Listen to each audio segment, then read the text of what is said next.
আমি যেহেতু ভার্চুয়াল প্ল্যাটফর্মে হচ্ছে, আমি তো সবাইকে বলতে পারবো না যে তোমরা আমার কথা শুনতে পাচ্ছ কিনা, একটু তোমাদের কিন্তু পার্টিসিপেশনটা লাগবে, নাহলে আমি বুঝতে পারবো না যে তোমরা আমার কথা শুনতে পাচ্ছ কি পাচ্ছ না। Am I audible? ওকে, তাহলে আজকে আমরা যেটা নিয়ে আলোচনা করবো সেটা হচ্ছে প্রোটন পাম্প ইনহিবিটর। ঠিক আছে, প্রোটন পাম্প ইনহিবিটর। আমরা বিভিন্ন প্রোটন পাম্প ইনহিবিটর নিয়ে আলোচনা করব, সেটা প্যান্টোপ্রাজল হতে পারে, ল্যান্সোপ্রাজল হতে পারে, র্যাবিপ্রাজল হতে পারে, এসোমেপ্রাজল হতে পারে। আমরা দেখো ফার্মাসিউটিক্যাল কোম্পানিতে কি হয়, যাদের যে প্রোডাক্টটা থাকে সেটাকে হাইলাইট করে তারা কথাবার্তা বলে। আজকে আমরা যেটা জানবো সেটা হচ্ছে অ্যাকচুয়াল স্টোরিটা কি সেটা জানবো। Am I making myself clear? Okay. Proton pump inhibitor. Proton pump inhibitor ওষুধগুলো কি? এগুলো হচ্ছে অ্যাসিড সাপ্রেসেন্ট, মানে অ্যাসিডের যে সিক্রেশন যেটা হচ্ছে তখন সেটা হাইপার সিক্রেশন অফ অ্যাসিড হচ্ছে, সেই অ্যাসিডটাকে সাপ্রেস করে দিচ্ছে। What is the difference between secretion of acid and hyper secretion of acid?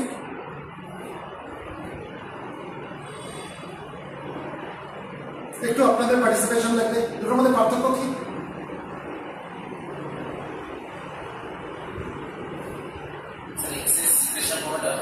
ঠিক, নর্মাল যেটা সিক্রেট হচ্ছে সেটা হচ্ছে সিক্রেশন অফ অ্যাসিড, আর যখন সেটা অতিরিক্ত মাত্রায় হচ্ছে তখন সেটা বলে হাইপার সিক্রেশন অফ অ্যাসিড। ঠিক আছে, আচ্ছা তাহলে অ্যাসিড সিক্রেশন হয় কি করে আমরা প্রথমে জানবো। আমাদের স্টমাকে নর্মালি কিভাবে অ্যাসিড সিক্রেশন হয়, তারপরে আমরা জানবো এই অ্যাসিড সিক্রেশনটাকে সাপ্রেস করা যায় কিভাবে। আমরা যখন কোনো খাবারকে চোখের সামনে দেখি, ধরুন রাস্তা দিয়ে যাচ্ছি, দেখলাম বেশ ভালোভাবে সিক কাবাব ঝুলছে, ঠিক আছে, তখন আমাদের অ্যাসিড সিক্রেশন হয়। কিভাবে হয় পরে আসবে। যখন আমরা খাবারকে চোখের সামনে দেখি বা খাবারের গন্ধ পাই, যাচ্ছি কোনো একটা বাড়িতে মাটন রান্না হচ্ছে, সুন্দর নাকে গন্ধ আসছে, তখন আমাদের অ্যাসিড সিক্রেশন হয়। কিভাবে হয় পরে আসছে। কি কি বললাম? যখন আমরা খাবারকে চোখের সামনে দেখছি বা খাবারের গন্ধ পাচ্ছি বা খাবার নিয়ে কোনো আলোচনা হচ্ছে সেটা আমার কানে আসছে, শুনছি, বা আমি খাবার নিয়ে চিন্তা করছি, বা অ্যাকচুয়ালি আমি যখন খাচ্ছি, একটা চিকেন তন্দুর আমার প্লেটের মধ্যে দেওয়া হলো, আমি সেটাকে খাচ্ছি, এই কটা কারণের জন্য কি হয়, আমাদের ভ্যাগাস নার্ভ স্টিমুলেটেড হয়ে যায়। কি বললাম? আমরা যখন কোনো খাবারকে চোখের সামনে দেখছি, মানে সিং, বা আমরা সেটা গন্ধ পাচ্ছি, তার স্মেল পাচ্ছি আমি, বা সেটা নিয়ে আমি শুনছি, ঠিক আছে, হিয়ারিং, বা সেটা নিয়ে কোনো আলোচনা হচ্ছে, তার ডিসকাশন হচ্ছে, সেটা নিয়ে ডিসকাশন হচ্ছে,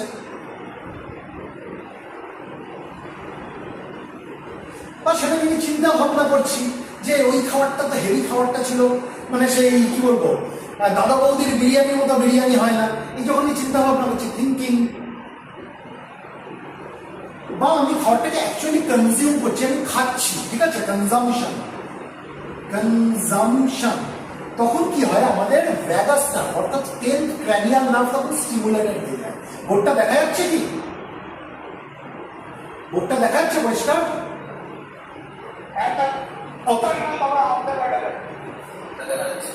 দেখা যাচ্ছে না? এই যে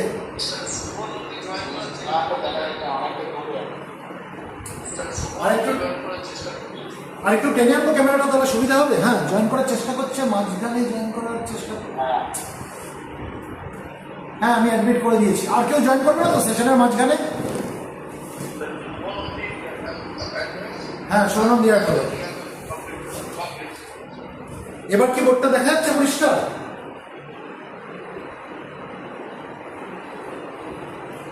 ক্যামেরাটা টেনে নিচ্ছে। হ্যাঁ, ফুল স্ক্রিন করতে হবে, ফুল স্ক্রিন করতে হবে।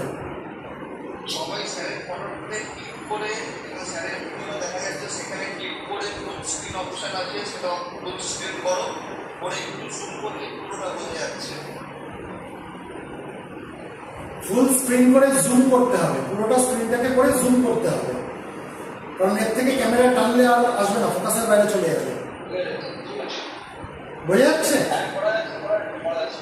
ওকে ওকে, তাহলে আমি কি বললাম, যখন আমি কোনো খাবারকে চোখের সামনে দেখি, বা আমি খাবারের গন্ধ পাচ্ছি, বা আমি খাবার নিয়ে কোনো আলোচনা হচ্ছে সেটা আমার কানে আসছে, বা আমি কোনো খাবার নিয়ে চিন্তা ভাবনা করছি, বা আমি অ্যাকচুয়ালি কোনো খাবারকে খাচ্ছি, সেটাকে কনজিউম করছি, তখন কি হয়, আমাদের ভ্যাগাস নার্ভ স্টিমুলেটেড হয়ে যায়। এই কটা কারণের জন্য কি হয়, আমাদের ভ্যাগাস নার্ভ, যেটাকে বলে 10th ক্র্যানিয়াল নার্ভ, সেটা কি হয়েছে, স্টিমুলেটেড হয়ে যায়। Vagus nerve, VAGUS, vagus nerve. ঠিক আছে, ভ্যাগাস নার্ভ স্টিমুলেটেড হয়ে যায়। এবং আমরা যখন এন্টেরিক নিউরন নিয়ে পড়বো তখন আমরা জানবো যে আমাদের ডাইজেস্টিভ সিস্টেম বরাবর একটা নার্ভ আমরা জানবো, নার্ভাস সিস্টেম সম্বন্ধে পড়বো, সেটাকে বলে এন্টেরিক নার্ভাস সিস্টেম। সেই যে এন্টেরিক নার্ভাস সিস্টেম, তার এন্টেরিক নিউরন কি হয়েছে, স্টিমুলেটেড হয়ে যায়। তাহলে আমি দুটো জিনিস বললাম, কি বললাম, একটা বললাম ভ্যাগাস নার্ভ আর একটা কি বললাম, এন্টেরিক নিউরন। এন্টেরিক নিউরন, এই দুটো জিনিস যখন স্টিমুলেটেড হয়ে যায়, এরা তখন কি ছাড়ে, এরা অ্যাসিটাইল কোলিন ছাড়ে।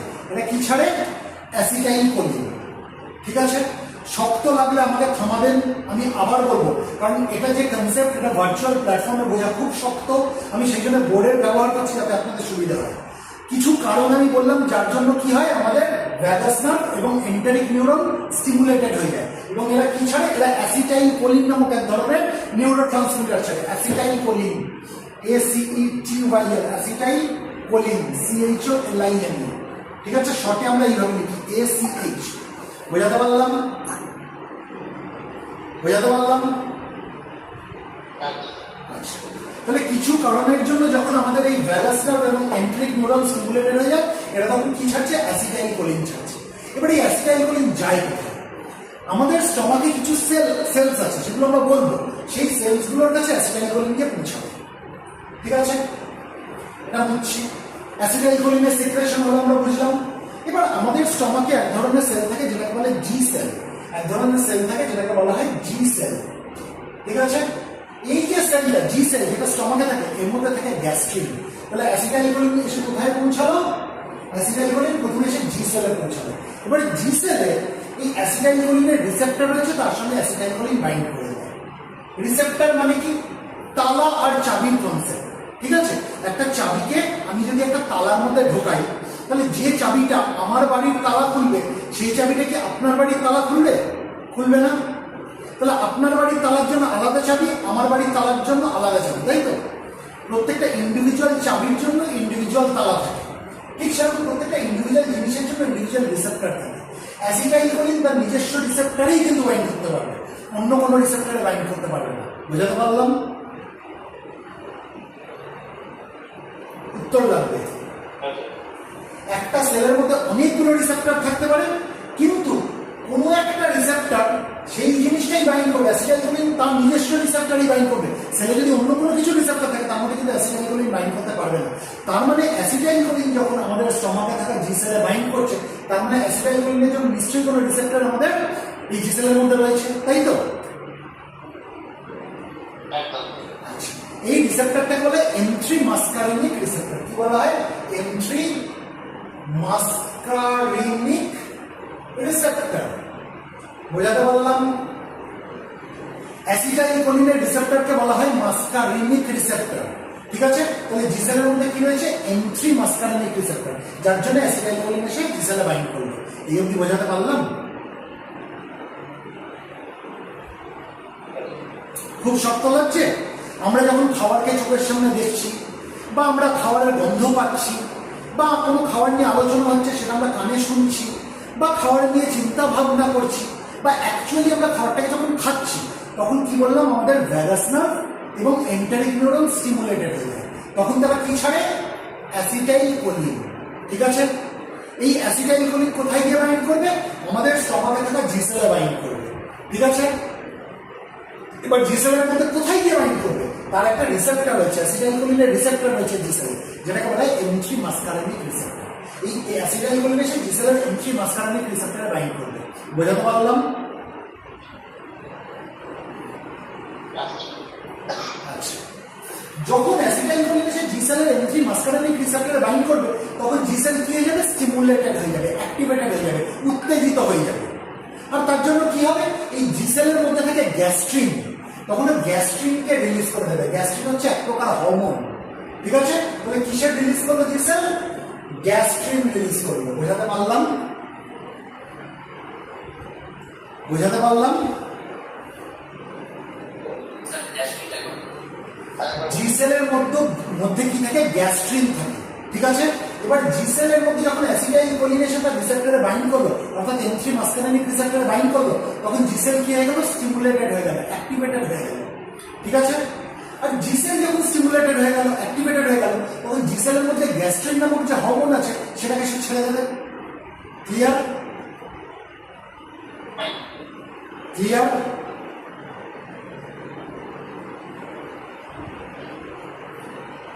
আমি একটা কথা বলছি, ভার্চুয়াল প্ল্যাটফর্মে মানে আমি দেখুন আমি পড়িয়ে যেতেই পারি, আপনাদের যদি রেসপন্স না পাই আমাদের কাছে কিন্তু বোঝা সম্ভব না যে আপনারা বুঝতে পারছেন না একটু রেসপন্স লাগবে। হ্যাঁ স্যার বুঝতে পেরেছি, না স্যার বুঝতে পারিনি।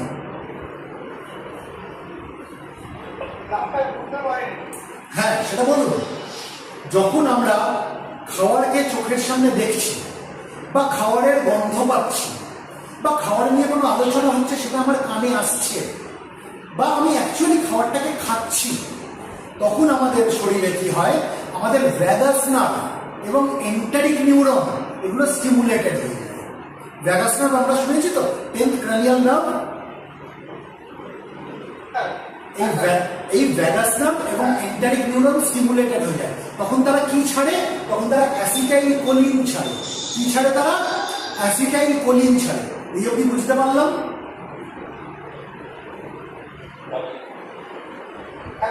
আপনারা বলুন, একজন একজন করে বলুন। যখন আমি খাবারকে চোখের সামনে দেখছি বা আমি খাবারটা গন্ধ পাচ্ছি বা খাবার নিয়ে আলোচনা হচ্ছে, সেই শব্দ আমার কানে আসছে বা খাবার নিয়ে আমি চিন্তা ভাবনা করছি বা আমি খাবারটাকে খাচ্ছি, তখন আমাদের ভ্যাগাস নার্ভ আর এন্টারিক নিউরন কি হয়ে যায়, স্টিমুলেটেড হয়ে যায়। তখন তারা কি ছাড়ে?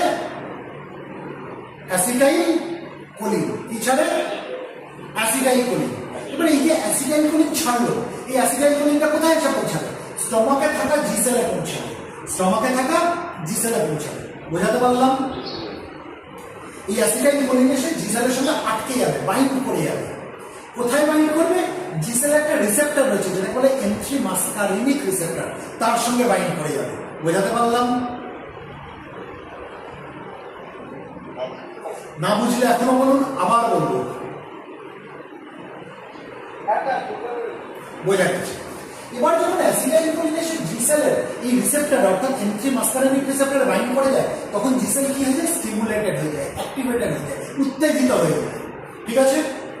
যখন জি সেল উত্তেজিত হয়ে যায় তখন এই জি সেলের মধ্যে যে গ্যাস্ট্রিন থাকে সে সেটাকে তখন ছেড়ে দেয়।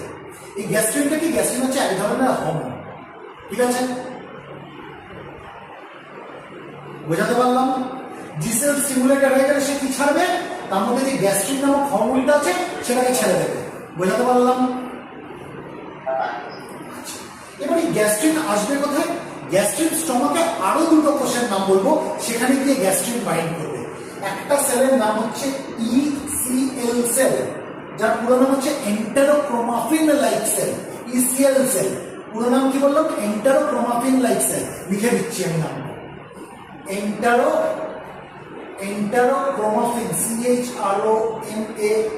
CHROMAFFIN, এন্টারোক্রোমাফিন like sell.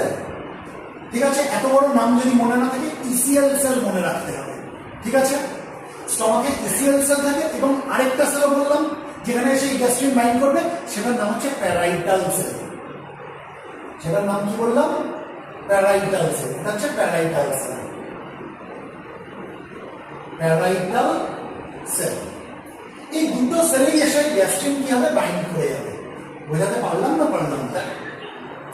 একটা ইসিএল সেল অর্থাৎ এন্টারোক্রোমাফিন লাইক সেল, আর একটা হচ্ছে প্যারাইটাল সেল। ঠিক আছে? এন্টারোক্রোমাফিন লাইক সেল লিখে দিয়েছি। বোর্ডের লেখাটা বোধহয় ঠিকঠাক দেখা যাচ্ছে না, না? জুম করতে হবে একটু। আচ্ছা ছবিটা বোঝা যাচ্ছে? ছবিটা আচ্ছা, তাহলে এই সেলটার নাম হচ্ছে ECL. E for England, C for Cuttack আর এল ফর লন্ডন। ঠিক আছে? ECL, E for elephant, C for cat, L for lion. ঠিক আছে? ই ফর এলিফ্যান্ট, হ্যাঁ লায়ন, লায়ন। পুরো সেলটার নাম হচ্ছে enterochromaffin like cell. Enterochromaffin like cell. ঠিক আছে? আচ্ছা, তাহলে আমরা তিনটে সেলের নাম আমরা জানলাম স্টমাকে। কি কি সেলের নাম জানো? একটা জি সেল, একটা ইসিএল সেল, একটা প্যারাইটাল সেল। ঠিক আছে? অ্যাসিটাইল কোলিন এসে কার সঙ্গে বাইন্ড করলো? জি সেলের সঙ্গে বাইন্ড করলো, তাই তো? এবার জি সেলের সাথে যখন বাইন্ড করলো তার রিসেপ্টর কি আছে অ্যাসিটাইলকোলিনের মাস্কারেনিক রিসেপ্টর কি বলেছি M3 মাস্কারেনিক রিসেপ্টর সেখানে বাইন্ড করলো তখন জি সেল স্টিমুলেট হয়ে গেল জি সেল তখন কি ছাড়লো গ্যাস্ট্রিন নামক হরমোন ছাড়লো পরিষ্কার পরিষ্কার এবার এই যে গ্যাস্ট্রিন যে বেরোলো এই গ্যাস্ট্রিন আরো দুটো সেলে এসে বাইন্ড করবে কোন কোন সেলে বাইন্ড করবে একটা হচ্ছে ইসিএল সেলে বাইন্ড করবে একটা হচ্ছে প্যারাইটাল সেলে বাইন্ড করবে ক্লিয়ার আচ্ছা তার মানে ইসিএল সেল এবং প্যারাইটাল সেল এখানে নিশ্চয়ই এই দুটো সেলে নিশ্চয়ই গ্যাস্ট্রিনের রিসেপ্টর আছে সেই জন্যই বাইন্ড করবে প্রত্যেকটা আলাদা আলাদা জিনিসের আলাদা আলাদা রিসেপ্টর থাকে গ্যাস্ট্রিন নিশ্চয়ই অ্যাসিটাইলকোলিনের রিসেপ্টরে বাইন্ড করতে পারবে না বা অ্যাসিটাইলকোলিন নিশ্চয়ই গ্যাস্ট্রিনের রিসেপ্টরে বাইন্ড করতে পারবে না প্রত্যেকটা আলাদা আলাদা চাবির আলাদা আলাদা তালা থাকে আপনার বাড়ির চাবি আপনার বাড়িরই তালা খুলবে আমার বাড়ির তালা খুলতে পারবে না আবার আমার বাড়ির চাবি আমার বাড়ির তালা খুলবে আপনার বাড়ির তালা খুলতে পারবে না তাই তো তাহলে গ্যাস্ট্রিনের রিসেপ্টর নিশ্চয়ই আমি ইসিএল সেলেও পাবো আর এই গ্যাস্ট্রিনের রিসেপ্টর আমি নিশ্চয়ই প্যারাইটাল সেলেও পাবো দুই জায়গাতে গ্যাস্ট্রিনের রিসেপ্টর রয়েছে সেই জন্য এই দুটো সেলেই গ্যাস্ট্রিন এসে বাইন্ড করছে বোঝাতে পারলাম আচ্ছা এই যে গ্যাস্ট্রিনের যে রিসেপ্টর যেটা ইসিএল সেল এবং প্যারাইটাল সেলে পাবো সেটাকে বলে সিসিকেবি রিসেপ্টর কি বলা হয় সিসিকেবি রিসেপ্টর রিসেপ্টর পুরো কথাটা হচ্ছে পুরো নামটা হচ্ছে কোলেসিস্টেকাইনিন বি রিসেপ্টর অনেক সময় এটাকে কোলেসিস্টেকাইনিন 2 রিসেপ্টরও বলা হয় কোলেসিস্টেকাইনিন বি রিসেপ্টর ঠিক আছে লিখে দেবো নামটা কোলেসিস্টেকাইনিন বি রিসেপ্টর বোঝাতে পারলাম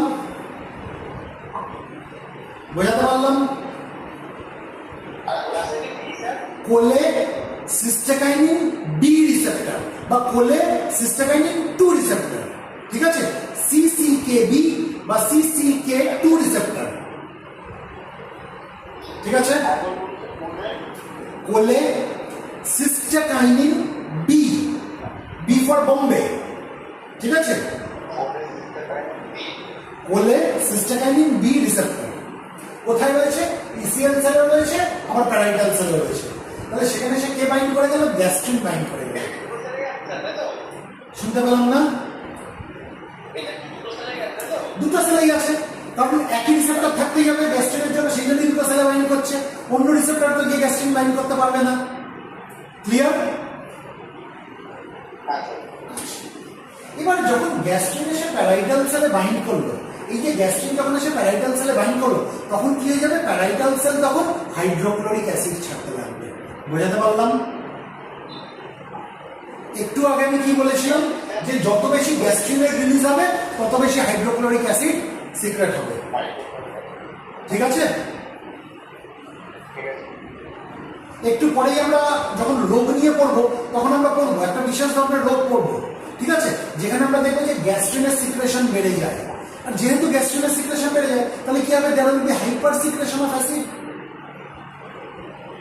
বুঝতে পারছি আপনারা শুনে থাকবেন জলিঙ্গার এলিসন সিনড্রোম শুনেছেন জলিঙ্গার এলিসন সিনড্রোম ওখানে কি হয় ওখানে গ্যাস্ট্রিনের সিক্রেশন বেড়ে যায় আমরা পরে পড়বো প্যানক্রিয়াস এবং ডিওডেনামের মধ্যে এক ধরনের টিউমারের মতো জিনিস তৈরি হয়ে যায় আমরা পরে ডিটেলসে পড়বো ঠিক আছে যার কারণে কি হয় গ্যাস্ট্রিনের সিক্রেশন বেড়ে যায় ঠিক আছে এই যে টিউমারের মধ্যে যে জিনিসগুলো তৈরি হলো এগুলো বলে গ্যাস্ট্রিনোমা এগুলোকে কি বলা হয় গ্যাস্ট্রিনোমা ঠিক আছে এই যে গ্যাস্ট্রিনোমা গুলো তৈরি হয়ে গেছে কোথায় তৈরি হয়েছে প্যানক্রিয়াস এবং স্মল ইন্টেস্টাইনের কোথায় ডিওডেনামে ঠিক আছে এই গ্যাস্ট্রিনোমা গুলো তখন কি ছাড়ে গ্যাস্ট্রিন ছাড়ে আর যেহেতু গ্যাস্ট্রিনের সিক্রেশন বেড়ে যায় এই গ্যাস্ট্রিনের সিক্রেশন বাড়লে কি হয় বলেছি হাইড্রোক্লোরিক অ্যাসিডের সিক্রেশন বেড়ে যায় বুঝতে পারছি সেই জন্য কি হয় এই জলিঙ্গা এলিসন সিনড্রোমে প্রচন্ড পরিমাণ অ্যাসিড তৈরি হতে লাগে যার জন্য ফার্স্ট লাইন অফ ট্রিটমেন্ট হচ্ছে পিপিআই দিতে হয় বুঝতে পারলাম তাহলে একটা জিনিস আমাদের মাথায় রাখতে হবে যত গ্যাস্ট্রিনের সিক্রেশন বাড়বে তত হাইড্রোক্লোরিক অ্যাসিডের সিক্রেশন বাড়বে ক্লিয়ার আচ্ছা এটা একটা পাথওয়ে হাইড্রোক্লোরিক অ্যাসিডের সিক্রেশন এবার আরো পাথওয়ে আছে এই গ্যাস্ট্রিন এসে কোথায় বাইন্ড করেছে ইসিএল সেলে বাইন্ড করেছে ঠিক আছে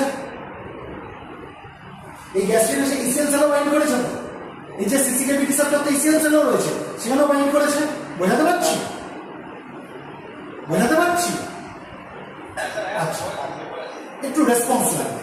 আবার এই যে অ্যাসিটাইল কোলিন যেটা জি সেলে বাইন্ড করেছে, এই অ্যাসিটাইল কোলিনের একটা পার্ট এসে আমরা দেখবো ইসিএল সেলে বাইন্ড করবে। তার মানে নিশ্চয়ই ইসিএল সেলে আরেক প্রকার রিসেপ্টর আমরা পাবো অ্যাসিটাইল কোলিনের জন্য। বোঝাতে পারছি? এবার অ্যাসিটাইল কোলিনের রিসেপ্টর আলাদা, সেটা কি মাস্কারিনিক রিসেপ্টর, তাই তো?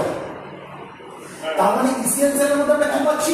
গ্যাস্ট্রিনের জন্য রিসেপ্টর পাচ্ছি সিসিকেবি রিসেপ্টর, আবার অ্যাসিটাইল কোলিনের জন্য আমরা রিসেপ্টর পাচ্ছি মাস্কারিনিক রিসেপ্টর। বোঝা গেল? এবার ইসিএল সেলে যখন গ্যাস্ট্রিন এসে বাইন্ড করলো সিসিকেবি রিসেপ্টরে, এবং অ্যাসিটাইল কোলিন এসে বাইন্ড করলো মাস্কারিনিক রিসেপ্টরে, তখন ইসিএল সেল স্টিমুলেটেড হয়ে যাবে। বোঝাতে পারলাম? ইসিএল সেল অ্যাক্টিভেটেড হয়ে যাবে, মানে উত্তেজিত হয়ে উঠবে।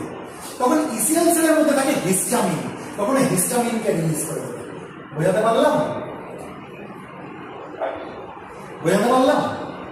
এবার এই যে হিস্টামিনের যে রিলিজ হলো ইসিএল সেল থেকে, হিস্টামিন কোথায় এসে বাইন্ড করবে? প্যারাইটাল সেলে বাইন্ড করবে। ক্লিয়ার? ক্লিয়ার? তাহলে প্যারাইটাল সেলের মধ্যে নিশ্চয়ই হিস্টামিনের জন্য কোনো রিসেপ্টর রয়েছে, সেই জন্য হিস্টামিন বাইন্ড করতে পারবে। হিস্টামিন এসে নিশ্চয়ই গ্যাস্ট্রিনের রিসেপ্টরে বাইন্ড করবে, সেটা হতে পারে না, তাই তো? এই প্যারাইটাল সেলে হিস্টামিনের জন্য যে রিসেপ্টর রয়েছে সেটাকে বলে H2 receptor, histamine H2 receptor. বোঝাতে পারলাম? এবার হিস্টামিন এসে যখনই H শুনতে পেলাম না? হ্যাঁ, প্যারাইটাল সেলে এসে বাইন্ড করবে। ইসিএল সেল থেকে যে হিস্টামিন বেরোচ্ছে সেটাও এসে প্যারাইটাল সেলে বাইন্ড করবে। কোথায় বাইন্ড করবে? হিস্টামিনের নিজস্ব রিসেপ্টর রয়েছে প্যারাইটাল সেলে, যেটা নাম হচ্ছে H2 রিসেপ্টর। ঠিক আছে? Histamine H2 receptor. Clear? Clear? আচ্ছা, এবার যখন হিস্টামিন এসে H2 রিসেপ্টরে বাইন্ড করে গেল প্যারাইটাল সেলে, তখনও কিন্তু প্যারাইটাল সেল অ্যাসিড ছাড়বে। বোঝাতে পারলাম? বোঝাতে পারলাম? এবার তাহলে প্যারাইটাল সেল থেকে এই যে অ্যাসিড যে সিক্রেশন হচ্ছে তার আমরা দুটো পদ্ধতি জানলাম আপাতত, আরো একটা পদ্ধতি রয়েছে। কি কি পদ্ধতি জানলাম? যখন গ্যাস্ট্রিন এসে প্যারাইটাল সেলে বাইন্ড করবে তখন প্যারাইটাল সেল কি করবে? HCl ছাড়বে। যখন হিস্টামিন এসে H2 রিসেপ্টরে বাইন্ড করবে, অর্থাৎ প্যারাইটাল সেলে H2 রিসেপ্টরে বাইন্ড করবে, তখনও প্যারাইটাল সেল হাইড্রোক্লোরিক অ্যাসিড ছাড়বে। বোঝাতে পারছি? এবং এই অ্যাসিটাইল কোলিন সে ডাইরেক্টলি এসব প্যারাইটাল সেলে বাইন্ড করতে পারে। বোঝাতে পারলাম? তার মানে ডেফিনেটলি প্যারাইটাল সেলের মধ্যেও এই অ্যাসিটাইল কোলিনের রিসেপ্টর রয়েছে। বোঝাতে পারছি? তার মানে প্যারাইটাল সেলের মধ্যে নিশ্চয়ই আমরা মাস্কারিনিক রিসেপ্টর পাবো, M3 মাস্কারিনিক রিসেপ্টর, যেখানে অ্যাসিটাইল কোলিন এসে বাইন্ড করবে। ক্লিয়ার না? ক্লিয়ার না? যদি প্যারাইটাল সেলের মধ্যে অ্যাসিটাইল কোলিন এসে বাইন্ড করে ডাইরেক্টলি, কখনো প্যারাইটাল সেল কি করবে? হাইড্রোক্লোরিক অ্যাসিড ছাড়বে। তার মানে আমরা তিনটে উপায় দেখলাম যে প্যারাইটাল সেল হাইড্রোক্লোরিক অ্যাসিড ছাড়তে পারে। কি কি? একটা, যখন প্যারাইটাল সেলের মধ্যে গ্যাস্ট্রিন এসে বাইন্ড করে তখনও প্যারাইটাল সেল হাইড্রোক্লোরিক অ্যাসিড ছাড়ে। একটা হচ্ছে প্যারাইটাল সেলের মধ্যে যখন হিস্টামিন এসে বাইন্ড করে তখনও প্যারাইটাল সেল হাইড্রোক্লোরিক অ্যাসিড ছাড়ে। এবং আরেকটা উপায় কি দেখলাম? যখন প্যারাইটাল সেলের মধ্যে এসে অ্যাসিটাইল কোলিন বাইন্ড করে তখনও কিন্তু প্যারাইটাল সেল হিস্টামিন ছাড়ে। বোঝাতে পারলাম না পারলাম না? ক্লিয়ার? এর মধ্যে মেজর পাথওয়েটা জানেন? মেজর পাথওয়ে হচ্ছে অ্যাসিড সিক্রেশনের এই হিস্টামিনের পাথওয়েটা। আমি লাল দিয়ে করছি, এটা হচ্ছে major pathway. Clear? Clear? Before we proceed further, আমার মনে হয় আমি কয়েকটা প্রশ্ন করে দেখি আপনারা কলেজ উত্তর দিতে পারেন, তারপরে আমরা এগোবো। নাহলে কি ফার্দার এগিয়ে গেলে যদি এই কনসেপ্টটা ক্লিয়ার না হয় আমরা ওষুধের কাজটা বুঝতে পারবো না। করবো প্রশ্ন? আপত্তি নেই তো? কি কি কারণে আমি বললাম যে অ্যাসিড সিক্রেশন হয়? কি কি কারণে হয়? কেউ একজন? খাবারের কথা শুনলে বা সেটা নিয়ে চিন্তা করলে, তারপরে শুনতে পেলাম না, চোখের সামনে দেখলে, তারপরে তার ঘ্রাণ পেলে, গন্ধ পেলে, তাই তো? স্মেল। আর কি বললাম? চোখের সামনে দেখলে বললাম, তাই তো? তার গন্ধ পেলে বললাম, খাবারের কথা শুনলে বা সেটা নিয়ে আলোচনা হচ্ছে সেটা আমি শুনলাম, বা সেটা নিয়ে চিন্তা ভাবনা করছি, বা কি বললাম আমি সেটাকে অ্যাকচুয়ালি খাচ্ছি, তখন আমাদের শরীর কি করে? আমি দুটো জিনিসের নাম বলেছি, একটা এন্টেরিক নিউরন আর একটা ভ্যাগাস নার্ভ। বলেছিলাম ভ্যাগাস নার্ভ অর্থাৎ 10th ক্র্যানিয়াল নার্ভ আর একটা এন্টেরিক নিউরন, এরা কি হয়ে যায় তখন? স্টিমুলেটেড হয়ে যায়, অ্যাক্টিভেটেড হয়ে যায়, উত্তেজিত হয়ে যায়। ঠিক আছে? তখন তারা কি ছাড়ে? অ্যাসিটাইলকোলিন। ঠিক আছে? এই অ্যাসিটাইলকোলিন আমরা দেখলাম যে 3টে সেল স্টমাকে আমরা আলোচনা করলাম যার মধ্যে বাইন্ড করে। কোন কোন 3টে সেল অ্যাসিটাইলকোলিন বাইন্ড করে বলুন? জি সেল, ভেরি গুড। তারপরে ECL sell, enterochromaffin like sell. আর কোথায় এসে বাইন্ড করে? Parietal sell, very good. তার মানে অ্যাসিটাইলকোলিনের রিসেপ্টর নিশ্চয়ই জি সেলেও রয়েছে, ইসিএল সেলেও রয়েছে এবং প্যারাইটাল সেলেও রয়েছে। ঠিক আছে? এবার এই অ্যাসিটাইলকোলিনের রিসেপ্টরকে কি বলা হয়? Muscarinic receptor. কি বলা হয়? Muscarinic receptor. ঠিক আছে? তার মানে জি সেলেও মাস্কারিনিক রিসেপ্টর রয়েছে, ইসিএল সেলেও মাস্কারিনিক রিসেপ্টর রয়েছে এবং প্যারাইটাল সেলেও মাস্কারিনিক রিসেপ্টর রয়েছে। সেই জন্যই 3টে সেলে অ্যাসিটাইলকোলিন এসে বাইন্ড করতে পারছে, তাই তো? এবার অ্যাসিটাইলকোলিন যখন জি সেলের এই মাস্কারিনিক রিসেপ্টরে অর্থাৎ এন্ট্রি মাস্কারিনিক রিসেপ্টরে বাইন্ড করে যায়, তখন জি সেল কি হয়ে যাবে? স্টিমুলেটেড হয়ে যাবে, অ্যাক্টিভেটেড হয়ে যাবে, উত্তেজিত হয়ে যাবে। ঠিক আছে? তখন জি সেলের মধ্যে কি থাকে বলেছি? কি ছাড়ে তখন? ভেরি গুড, গ্যাস্ট্রিন নামক হরমোন ছাড়ে। ঠিক আছে? এই গ্যাস্ট্রিন যে ছাড়লো জি সেল, এই গ্যাস্ট্রিন স্টমাকে আরো দুটো সেলে এসে বাইন্ড করে। কোন কোন সেলে বাইন্ড করে? ভেরি গুড, ইসিএল সেল এবং প্যারাইটাল সেল। ইসিএল সেল এবং প্যারাইটাল সেল, তাই তো? Very good. এবার গ্যাস্ট্রিন যখন ইসিএল সেল এবং প্যারাইটাল সেলে বাইন্ড করছে, তার মানে আমরা বলতে পারি যে এই গ্যাস্ট্রিনের রিসেপ্টর নিশ্চয়ই ইসিএল সেল এবং প্যারাইটাল সেল দুটোতেই রয়েছে, সেই জন্যই বাইন্ড করতে পারছে। গ্যাস্ট্রিন তো নিশ্চয়ই অ্যাসিটাইলকোলিনের রিসেপ্টরে গিয়ে বাইন্ড করবে না। তোমরা গ্যাস্ট্রিনের নিজস্ব রিসেপ্টর আছে ইসিএল সেল এবং প্যারাইটাল সেলে। গ্যাস্ট্রিনের রিসেপ্টরকে কি বলা হয় বলেছি আমি? ভেরি গুড, সিসিকেবি রিসেপ্টর বলে সিস্টাকাইনিন বি রিসেপ্টর, বা অনেক সময় এটাকে সিসিকে2 রিসেপ্টরও বলা হয়, বলে সিস্টাকাইনিন 2 রিসেপ্টর। ঠিক আছে? তাহলে গ্যাস্ট্রিন এসে ইসিএল সেলেরও সিসিকেবি রিসেপ্টরে বাইন্ড করলো, গ্যাস্ট্রিন এসে প্যারাইটাল সেলেরও সিসিকেবি রিসেপ্টরে বাইন্ড করলো। ক্লিয়ার?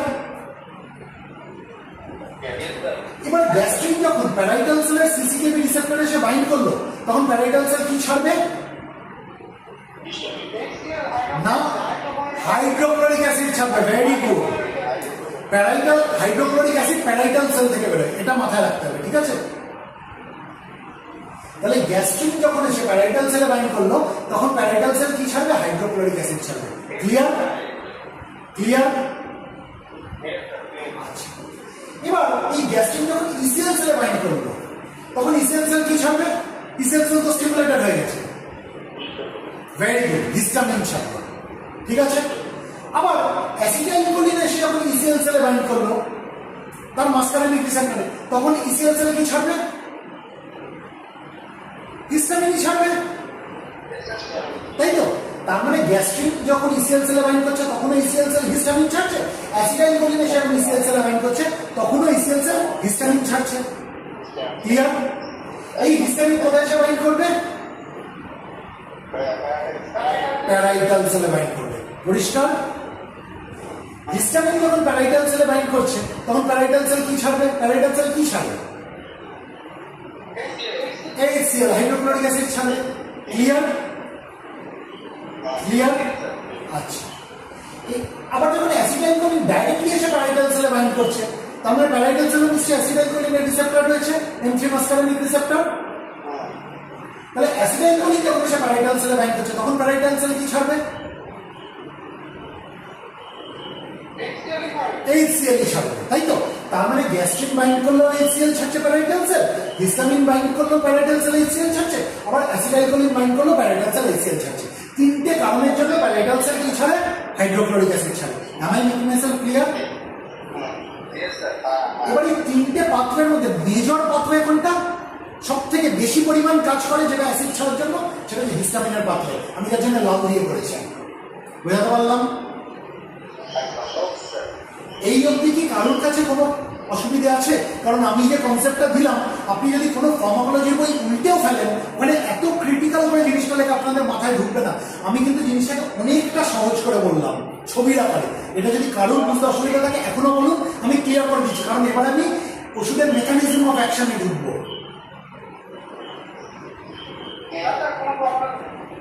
কারোর কোনো প্রবলেম নেই তো? আমি একটু বাসুদেব বাবুকে আর সৈকত বাবুকে জিজ্ঞেস করবো, আপনি একটু কনফার্মেশন দিন সবার সাথে কথা বলে যে এইটা কারোর প্রবলেম আছে কিনা। কারণ আপনি আগের দিন বলছিলেন যে কয়েকজন আছে আপনার টিমে যারা একটু উইক, ওটা একটু আপনি জেনে দেখে নিন। এটা যদি বুঝতে পারে তাহলে আমাদের ওষুধের মেকানিজম অফ অ্যাকশন ক্লিয়ার হয়ে যাবে।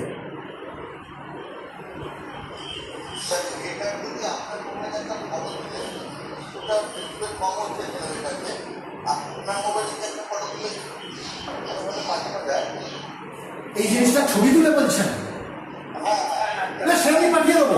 আমার এই পুরো সেশন রেকর্ড হচ্ছে, আমার পুরো সেশন আমি সেশনের রেকর্ডিংও পাঠিয়ে দেবো, সেখানে ক্লিয়ার ফটো দিয়ে যাবেন, ছবিও দিয়ে দেবো, সব দিয়ে দেবো। কনসেপ্টটা কি বাকি মানে সবার কাছে ক্লিয়ার হয়েছে এই অবধি?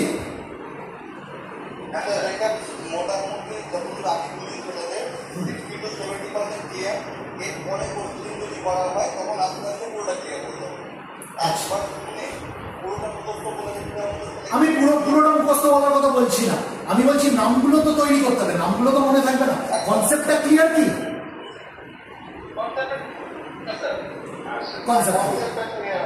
ওকে, এবার মার্কেটে এক ধরনের ওষুধ পাওয়া যায় যেগুলোকে বলা হয় H2 রিসেপ্টর ব্লকার, বা আরেকটু স্পেসিফিক বলতে গেলে H2 রিসেপ্টর অ্যান্টাগনিস্ট। নাম বললেই বুঝতে পারবেন। র্যানিটিডিন, ফ্যামোটিডিন, নাম শুনেছেন ওষুধগুলো? র্যানিটিডিন, ফ্যামোটিডিন, এরা কি করে? এরা এই H2 রিসেপ্টরটাকে ব্লক করে দেয়। বোঝাতে পারলাম? এবার যখন হিস্টামিন ইসিএল সেল থেকে বেরিয়ে এই প্যারাইটাল সেলের H2 রিসেপ্টরে বাইন্ড করছিল, তখন কি হচ্ছিল? প্যারাইটাল সেল কি করছিল? অ্যাসিড সিক্রেট করছিল, তাই তো? এসিএল ছাড়ছিল। এবার কোনোভাবে যদি H2 রিসেপ্টরটাকে বন্ধ করে দেওয়া যায় কোনো ওষুধ দিয়ে, তাহলে কি হিস্টামিন এসে H2 রিসেপ্টরে বাইন্ড করতে পারবে? পারবে না। তাহলে অ্যাসিড সিক্রেশন কি কিছুটা কমবে কি কমবে না? মানে এই H2 রিসেপ্টরটাকে আমি যদি তালা চিন্তা করি আর হিস্টামিনটাকে যদি চাবি চিন্তা করি, চাবিটা এসে তালার মধ্যে ঢুকছিল, সেই জন্য অ্যাসিড সিক্রেশন হচ্ছিল। র্যানিটিডিন বা ফ্যামোটিডিন কি করলো? ওটা কাগজের মতো কাজ করলো, ও তালাটার মধ্যে কাগজ বুঝে দিল। তাহলে কি চাবিটা ঢুকবে তালার মধ্যে? বোঝাতে পারলাম? চাবিটা যখন তালার মধ্যে ঢুকছে তখনই তো আমি এফেক্ট পাচ্ছি, সেটা খুলছে, তাই তো? মানে তালাটা তখন কাজ করছে, খুলছে বা বন্ধ করছে, যাই হোক তখনই তো কাজটা করছে। কিন্তু আমি যদি তালার ঢোকার জায়গাটায় যেখানে চাবিটা ঢুকবে, যেখানে চাবিটাকে বাইন্ড করবে, সেটা যদি আমি আগে থেকে কাগজ বুঝে দিই ভেতরে, তাহলে কি চাবিটা ঢুকতে পারবে? ওর সঙ্গে বাইন্ড করতে পারবে? পারবে না। তাহলে তালাটা যে কাজ করছিল সেটা করতে পারবে না। এই কাজটা র্যানিটিডিন বা ফ্যামোটিডিন করে, যার জন্য এটাকে বলে H2 রিসেপ্টর ব্লকার, বা আরেকটু যদি আমি স্পেসিফিক বলি H2 রিসেপ্টর অ্যান্টাগনিস্ট। কেন অ্যান্টাগনিস্ট বলা হয় আমি বুঝিয়ে দিচ্ছি। আপাতত জানি H2 রিসেপ্টর ব্লকার, মানে H2 রিসেপ্টরকে ব্লক করে দিচ্ছে। ব্লক করে দিলে হিস্টামিন এসে বাইন্ড করা হচ্ছে না H2 রিসেপ্টরে, তাহলে অ্যাসিড সিক্রেশন কি হলো? কিছুটা কমে গেল। বোঝাতে পারলাম? আচ্ছা, আমরা দুটো শব্দের সংস্পর্শে আসি। মানে কি শব্দ দুটো? একটা হচ্ছে অ্যাগনিস্ট, একটা হচ্ছে অ্যান্টাগনিস্ট। অ্যাগনিস্ট মানে হচ্ছে যে কাজটা এ করছিল, কোনো কিছু বাইন্ড করলে যদি সেই কাজটা আরো ভালোভাবে করে তখন সেটা বলে অ্যাগনিস্ট। কিন্তু অ্যান্টাগনিস্ট হচ্ছে অ্যান্টি কাজ করছে। হিস্টামিন যখন H2 রিসেপ্টরে বাইন্ড হচ্ছিল, কাজটা কি হচ্ছিল? HCl সিক্রেশন হচ্ছে। কিন্তু যেই মুহূর্তে আমি র্যানিটিডিন বা ফ্যামোটিডিন নিচ্ছি, তখন কি হয়ে যাচ্ছে? অ্যান্টি কাজ হচ্ছে, মানে অ্যাসিড সিক্রেশনটা কমে যাচ্ছে। বোঝাতে পারছি? সেই জন্য এটাকে কি বলা হচ্ছে? র্যানিটিডিন বা ফ্যামোটিডিনকে H2 রিসেপ্টর অ্যান্টাগনিস্ট। অ্যান্টা মানে অ্যান্টি, অ্যান্টি কাজ হচ্ছে। বোঝাতে পারলাম? তাহলে আমাকে যদি কেউ বলে যে কিভাবে র্যানিটিডিন বা ফ্যামোটিডিন কাজ করে, আমি একটা লাইনে বলে দিতে পারি যে র্যানিটিডিন আর ফ্যামোটিডিন হচ্ছে H2 রিসেপ্টর অ্যান্টাগনিস্ট, কিন্তু অ্যাকচুয়ালি কাজটা কি, সে হচ্ছে হিস্টামিন H2 রিসেপ্টরটাকে ব্লক করে দিচ্ছে যাতে হিস্টামিন এসে H2 রিসেপ্টরে বাইন্ড না করতে পারে, আর এটাই ছিল অ্যাসিড সিক্রেশনের মেজর পাথওয়ে। তাহলে এটা যখন ব্লক হয়ে গেল তাহলে কি হলো, অ্যাসিড সিক্রেশন কিছুটা কমে গেল। বোঝাতে পারলাম? কিন্তু এই র্যানিটিডিন বা ফ্যামোটিডিন ও কি গ্যাস্ট্রিনের রিসেপ্টরকে বন্ধ করতে পেরেছে? পারেনি। র্যানিটিডিন বা ফ্যামোটিডিন কি অ্যাসিটাইলকোলিনের রিসেপ্টরকে বন্ধ করতে পেরেছে? পারেনি। তাহলে এই গ্যাস্ট্রিন যখন এসে প্যারাইটাল সেলে বাইন্ড করছে তখন তো অ্যাসিড সিক্রেশন হবে, সেটাকে তো বন্ধ করা গেল না। যখন অ্যাসিটাইলকোলিন এসে প্যারাইটাল সেলে বাইন্ড করছে তখনও অ্যাসিড সিক্রেশন হবে, সেটাকেও বন্ধ করা গেল না। বুঝাতে পারছি? তাহলে আরেকটু ভালো কোনো উপায় বার করতে হবে কিভাবে আরেকটু বেশি আমি অ্যাসিড সাপ্রেস করতে পারি। ঠিক আছে? তখন কি করা হলো, তখন দেখা গেল যে এক ধরনের এনজাইমের প্রভাবে অ্যাসিড সিক্রেশনটা হয়। সেই এনজাইমটার নাম হচ্ছে H+K+ATPase, অর্থাৎ hydrogen ion potassium ion adenosine triphosphate S. ঠিক আছে? যে কোনো শব্দের পেছনে এএসই কথাটা থাকা মানে হচ্ছে এনজাইম। প্রোটিয়েজ প্রোটিনকে ভাঙার এনজাইম, লাইপেজ লিপিডকে ভাঙার এনজাইম, এএসই কথাটা মানে হচ্ছে এনজাইম। বোঝাতে পারছি?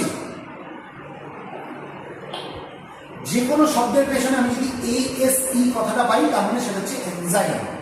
তাহলে এই যে H+K+ATPase অর্থাৎ hydrogen ion potassium ion adenosine triphosphate S, এটা কি, এটা হচ্ছে এক প্রকার এনজাইম।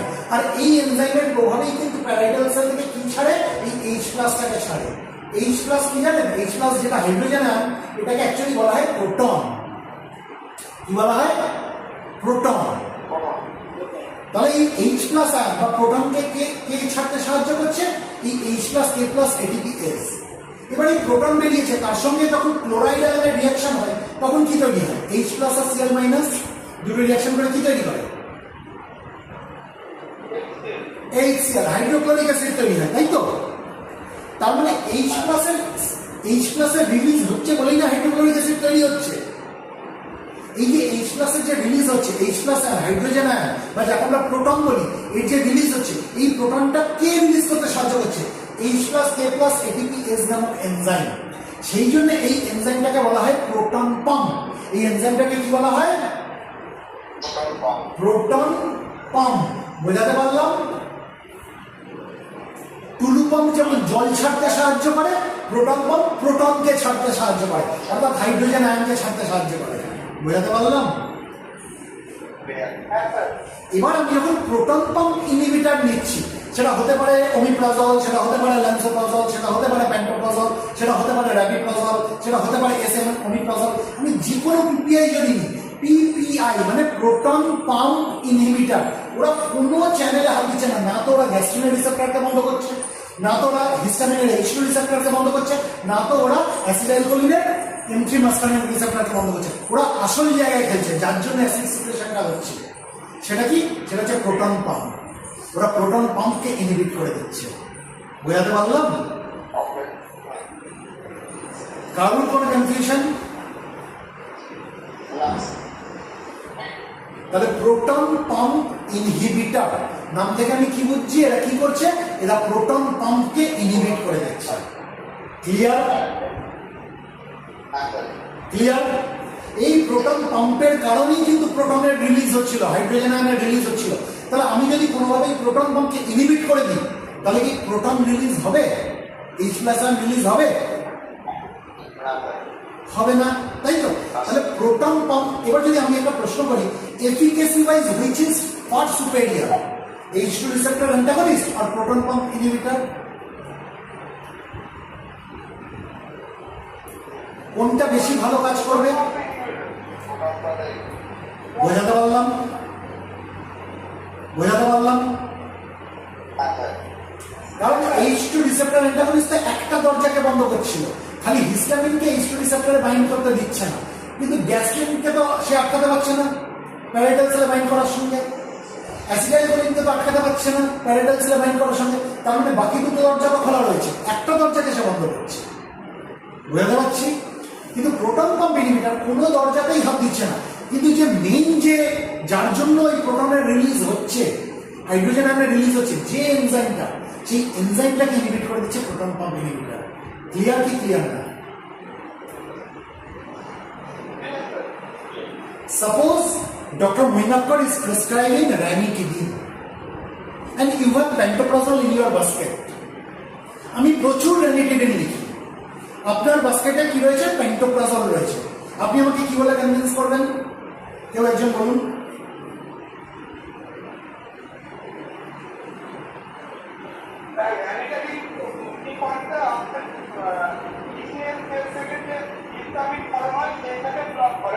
না, হিস্টামিন না ভুল বললেন।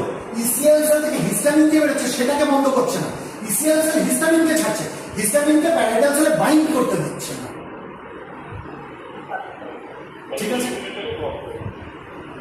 হিস্টামিনকে প্যারাইটাল সেলের সঙ্গে আটকাতে দিচ্ছে না।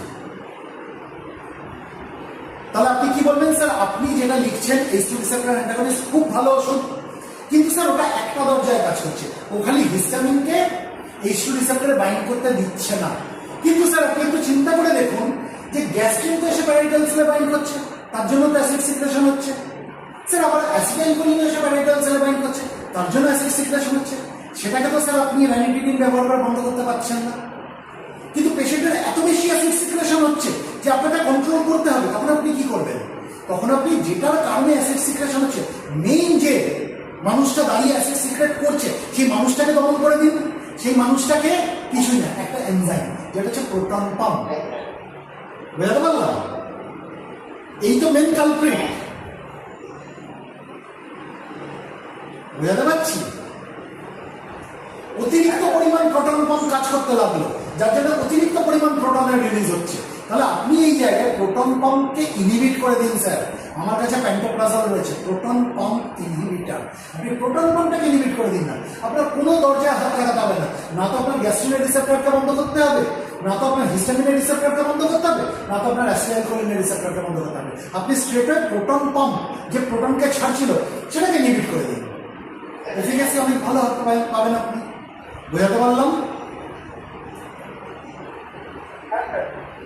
সবার কাছে কনসেপ্ট ক্লিয়ার?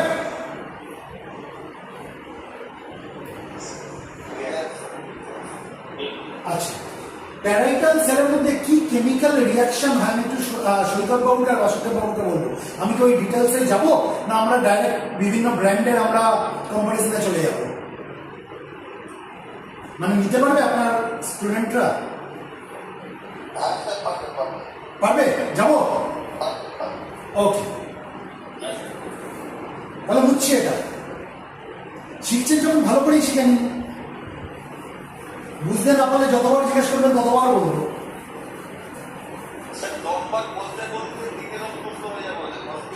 হ্যাঁ, আমি তো বারবার করে এই জন্য বলছি, একই জিনিস ঘুরিয়ে ঘুরিয়ে বারবার করে বলছি যাতে তৈরি হয়ে যায়। কেন H2 রিসেপ্টর অ্যান্টাগনিস্টের থেকে পিপিআই ভালো, এটা কি আমাদের সবার কাছে পরিষ্কার হয়েছে? ওকে ওকে,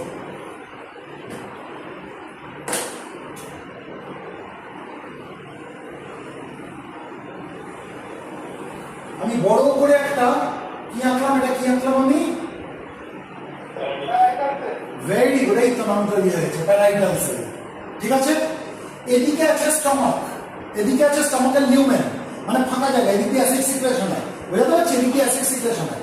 আর এটা হচ্ছে সেই দেওয়ালটা যেখানে দিয়ে ব্লাড ভেসেল গেছে, এদিক দিয়ে ব্লাড ভেসেল গেছে, বুঝতে পারছি?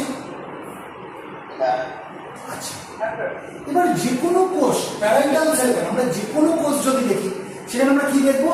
যে তার মধ্যে কার্বন ডাই অক্সাইড তৈরি হয় because of the cellular metabolism, তাই তো?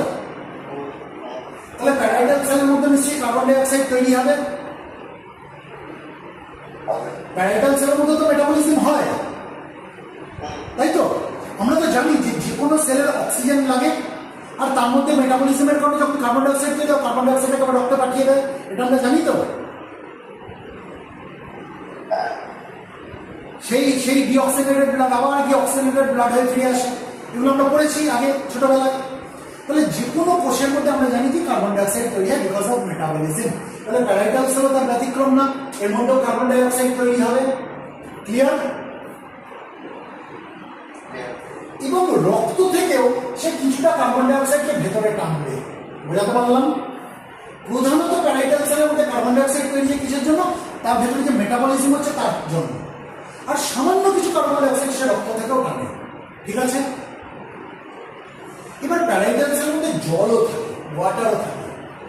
এই কার্বন ডাইঅক্সাইড আর ওয়াটার দুজনে রিঅ্যাকশন করে কি তৈরি করবে? Carbonic acid H2CO3। কি তৈরি করবে? Carbonic acid. এবার এই কার্বন ডাইঅক্সাইড আর ওয়াটার যে বিক্রিয়া করলো, এই বিক্রিয়াটা করাতে সাহায্য করলো এক প্রকার এনজাইম, যেটাকে বলা হয় কার্বনিক অ্যানহাইড্রেজ। কি বলা হয়? Carbonic anhydrous. আচ্ছা দেখুন তো, কার্বনিক অ্যানহাইড্রেজের নামের পেছনে হচ্ছে এএসি রয়েছে, এএসই কথাটা। তার মানে কার্বনিক অ্যানহাইড্রেজ একটা এনজাইম। ঠিক আছে? যে শব্দের পেছনে এএসি থাকবে সেটাকে কি বলে? সেটা এনজাইম। তাহলে কার্বনিক অ্যানহাইড্রেজের পেছনে এএসি শব্দটা রয়েছে, তাহলে enzyme. And because of this presence of carbonic anhydrase, carbon ডাই অক্সাইড আর ওয়াটার রিঅ্যাকশন করে কি তৈরি করলো? Carbonic acid H2CO3। Clear? Clear? তাহলে প্যারাইটাল সেলের মধ্যে কার্বন ডাই অক্সাইড তৈরি হয় মেটাবলিজমের জন্য, এবং রক্ত থেকেও কিছু কার্বন ডাই অক্সাইড প্যারাইটাল সেলের মধ্যে আসে। এই কার্বন ডাই অক্সাইড কার সঙ্গে বিক্রিয়া করে? জলের সঙ্গে বিক্রিয়া করে। এই বিক্রিয়াটা করাতে কে সাহায্য করে? কার্বনিক অ্যানহাইড্রেজ নামক এনজাইম। আর যার কারণে কি তৈরি হয়? H2CO3 অর্থাৎ কার্বনিক অ্যাসিড। বুঝাতে পারলাম? শুনতে পাচ্ছি না, একটু জোরে বলতে হবে। Carbonic anhydrous. Carbonic anhydrous. ঠিক আছে? Carbonic anhydrous. Carbonic anhydrous. Carbonic H2CO3 এটা হচ্ছে কার্বনিক অ্যাসিড তৈরি হবে। CO2 এর সঙ্গে H2O রিঅ্যাকশন করলো, অর্থাৎ কার্বন ডাই অক্সাইডের সঙ্গে ওয়াটার রিঅ্যাকশন করলো। কার প্রেজেন্সে করলো? কার্বনিক অ্যানহাইড্রেজ নামক এনজাইমের প্রেজেন্সে করলো।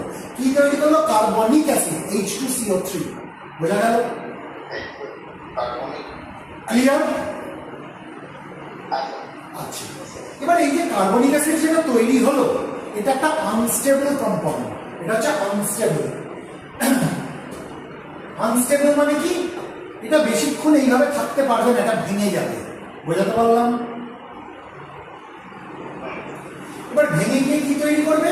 ভেঙে গিয়ে দুটো জিনিস তৈরি হবে, একটা H+ আয়ন, একটা হচ্ছে HCO3- আয়ন, অর্থাৎ হাইড্রোজেন আয়ন তৈরি হলো, এবং তার সাথে বাইকার্বনেট আয়ন তৈরি হলো।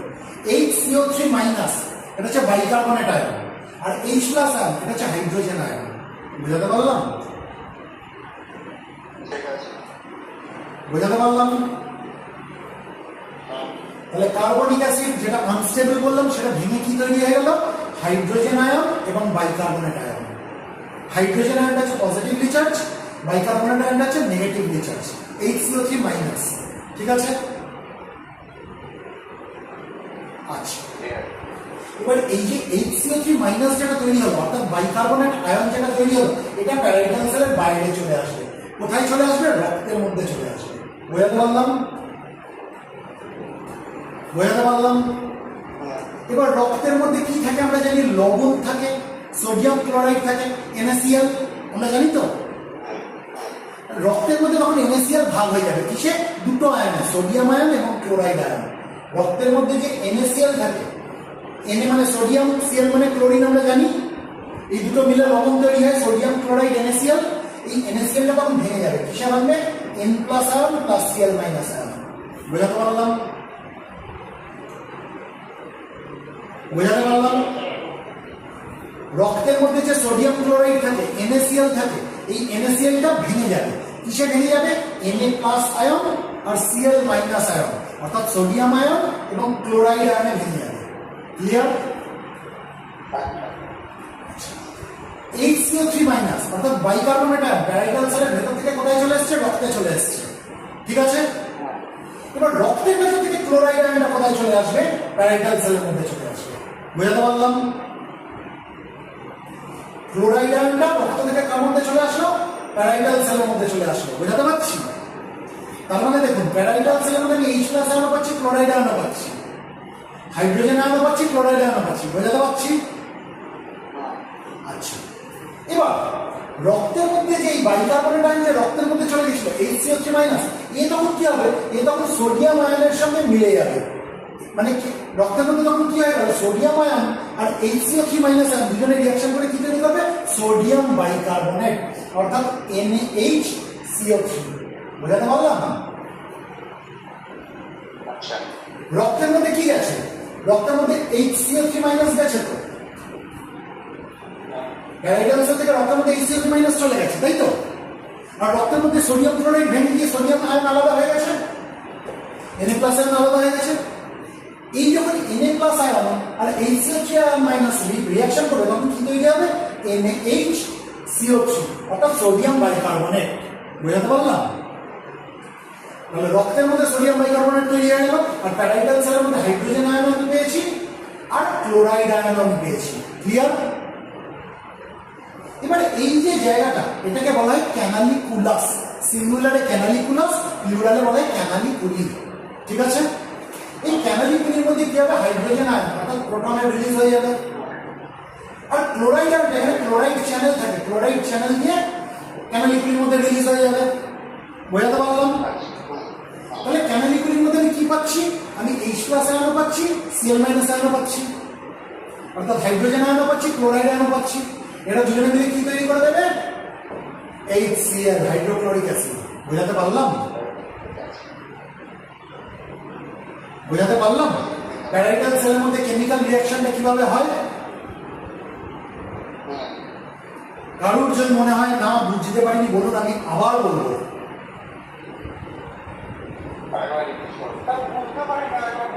আরেকবার বলছি, প্যারাইটাল সেল নাম থেকে বুঝতে পারছি এটা একটা সেল, এটা একটা কোষ।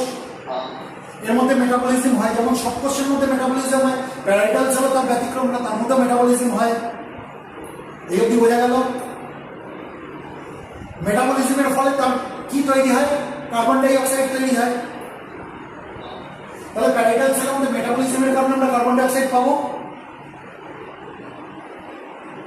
হ্যাঁ না কিছু একটা বলতে হবে। প্যারাইটাল সেলের মধ্যে মেটাবলিজমের কারণে আমরা প্রধানত কার্বন ডাই অক্সাইড পাবো, আর সামান্য কিছু কার্বন ডাই অক্সাইড রক্ত থেকেও প্যারাইটাল সেলের মধ্যে ঢুকবে। বোঝাতে পারলাম? বোঝাতে পারলাম? আচ্ছা, এবার এই যে প্যারাইটাল সেলের মধ্যে কার্বন ডাই অক্সাইড আমি পেলাম, এই প্যারাইটাল সেলের মধ্যে থাকে ওয়াটারের সঙ্গে বিক্রিয়া করবে। ঠিক আছে, এই কার্বন ডাই অক্সাইড আর ওয়াটার এদের বিক্রিয়াটা করা থেকে সাহায্য করবে এক প্রকার এনজাইম, যার নাম আমি কি বলেছি? Carbonic anhydrase. বোঝাতে পারলাম? এই কার্বনিক অ্যানহাইড্রেস আছে বলে কার্বন ডাই অক্সাইডের সঙ্গে ওয়াটার বিক্রিয়া করলো, করে কি তৈরি করলো? ভেরি গুড, কার্বনিক অ্যাসিড তৈরি করলো, H2CO3। কিন্তু এই যে কার্বনিক অ্যাসিড তৈরি হলো, এটা তো স্টেবল না, এটা আনস্টেবল, তাহলে এটা ভেঙে যাবে। এই কার্বনিক অ্যাসিড ভেঙে গিয়ে কি তৈরি করলো? হাইড্রোজেন আয়ন আর বাইকার্বনেট আয়ন। বোঝাতে পারলাম?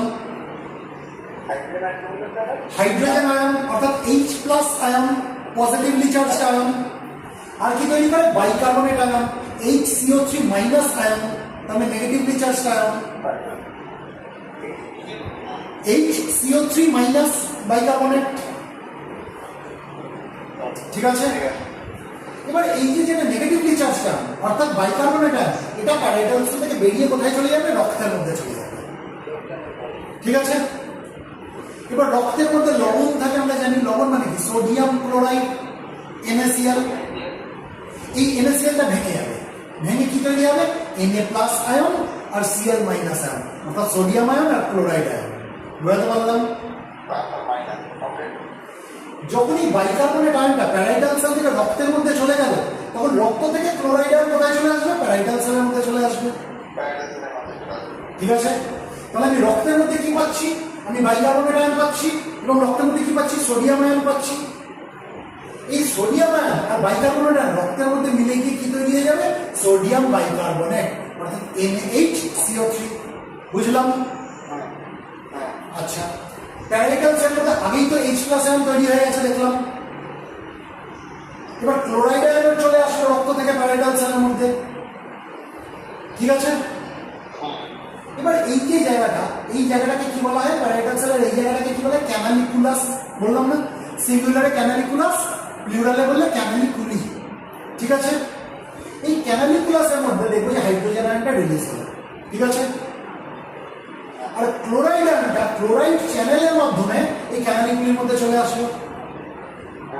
ঠিক আছে, তাহলে আমি ক্যানালিকুলিসের মানে ক্যানালিকুলাসের মধ্যে আমি কি পাচ্ছি? আমি হাইড্রোজেন আয়ন পাচ্ছি, ক্লোরাইড আয়ন পাচ্ছি। এরা দুজনে বিক্রিয়া করে কি তৈরি করবে? Hydrochloric acid. বোঝাতে পারলাম? সবার কাছে পরিষ্কার? ওকে, তাহলে আমি এটা মুছছি, এটা মুছি। ওকে, তাহলে আমরা এতক্ষণে জানলাম যে প্যারাইটাল সেলের মধ্যে কি রিঅ্যাকশন হয় যার কারণে অ্যাসিড তৈরি হয়। আমরা এতক্ষণে জানলাম যে নরমাল অ্যাসিড সিক্রেশন কিভাবে হয়, আর হাইপার সিক্রেশন অফ অ্যাসিড হলে তখন আমরা কি ধরনের ওষুধ দিয়ে কন্ট্রোল করি, তাই না? আমাদের একটা না ভুল ধারণা আছে, অনেক মানুষের ভুল ধারণা। যেমন আমরা সাধারণ মানুষ এরকম ভুল করি, আমরা ওষুধের দোকানে গিয়ে কি বলি? একটা গ্যাসের বড়ি দিন তো। এগুলো গ্যাসের বড়ি না। আমি যদি আজকে সিমেথিকন নিতাম তাহলে আমি বলতাম গ্যাসের বড়ি, ওটা গ্যাসটাকে বার করে দিতে সাহায্য করে। এগুলো কি? এগুলো হচ্ছে অ্যাসিড সাপ্রেসেন্ট। এগুলো হচ্ছে অ্যাসিড সাপ্রেসেন্ট। 3 রকমের ওষুধ আছে। একটাকে বলা হয় অ্যান্টাসিড, একটাকে বলা হয় অ্যান্টাসিড, একটাকে বলা হয় অ্যাসিড সাপ্রেসেন্ট, আর একটাকে বলা হয় অ্যান্টি ফ্ল্যাচুলেন্ট। ঠিক আছে, যেটা গ্যাসের ওষুধ, অ্যান্টি ফ্ল্যাচুলেন্ট। এবার তিনটের মধ্যে পার্থক্য কি? তিনটের মধ্যে পার্থক্য অ্যান্টি ফ্ল্যাচুলেন্ট। ঠিক আছে, যেমন হচ্ছে সিমেথিকন, অনেকে আমরা সাইমেথিকন বলি, অ্যাকচুয়াল প্রোনাউন্সিয়েশন হচ্ছে সিমেথিকন। এরা কি করে? এরা গ্যাসটাকে বার করে দেয়। এরা হচ্ছে গ্যাসের ওষুধ। ক্লিয়ার? কিন্তু অ্যাসিড কমানোর জন্য দুটো ওষুধ ব্যবহার হয়, একটা হচ্ছে অ্যান্টাসিড, একটা হচ্ছে acid suppressant. What is the basic difference between this two? কেউ বলতে পারবে?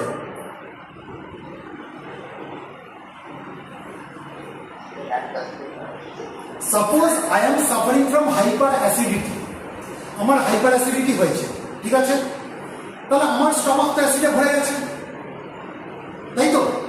যে অ্যাসিডটা অলরেডি তৈরি হয়ে গেছে সেটাকে তো নিউট্রালাইজ করতে হবে, সেটাকে তো নিউট্রালাইজ করতে হবে। বাট অ্যাসিডকে নিউট্রালাইজ কে করতে পারবে? ক্ষার জাতীয় জিনিস করতে পারবে,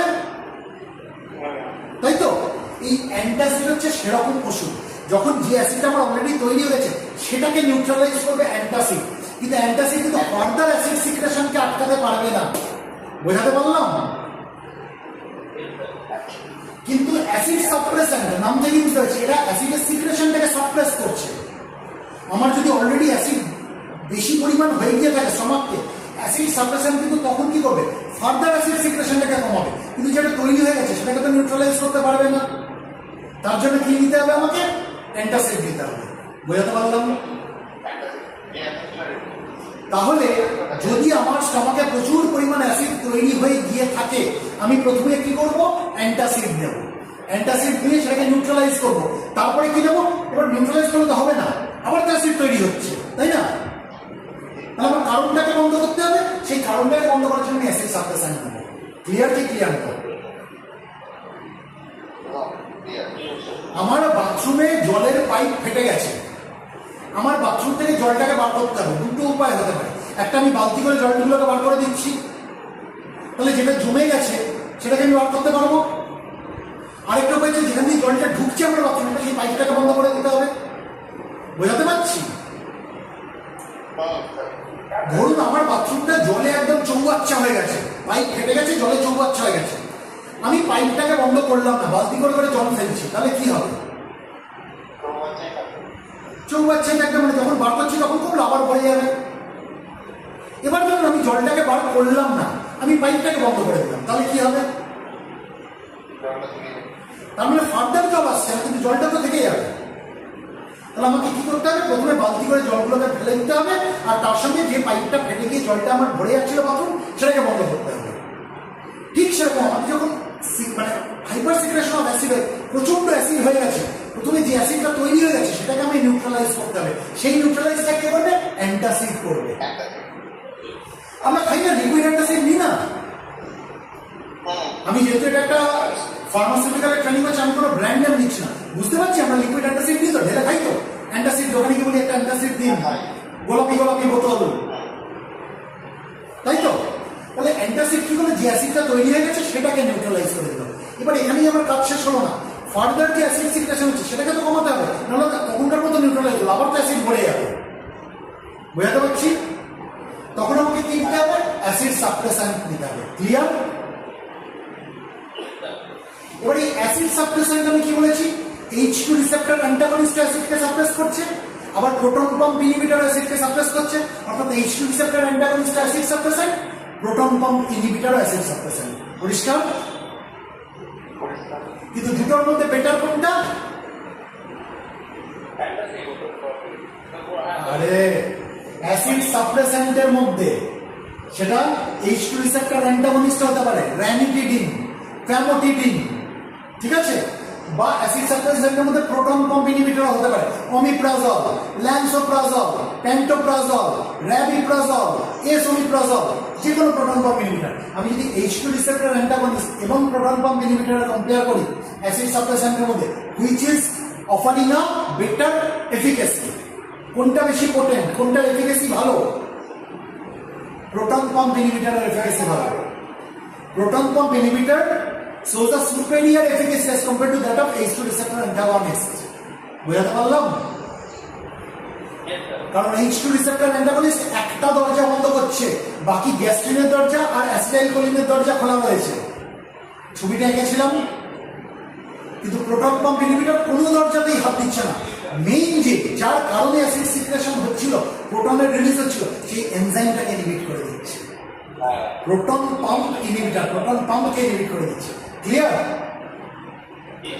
ওকে, এবার তাহলে আমরা বিভিন্ন প্রোটন পাম্প ইনহিবিটরের কম্পারিজনে আসি।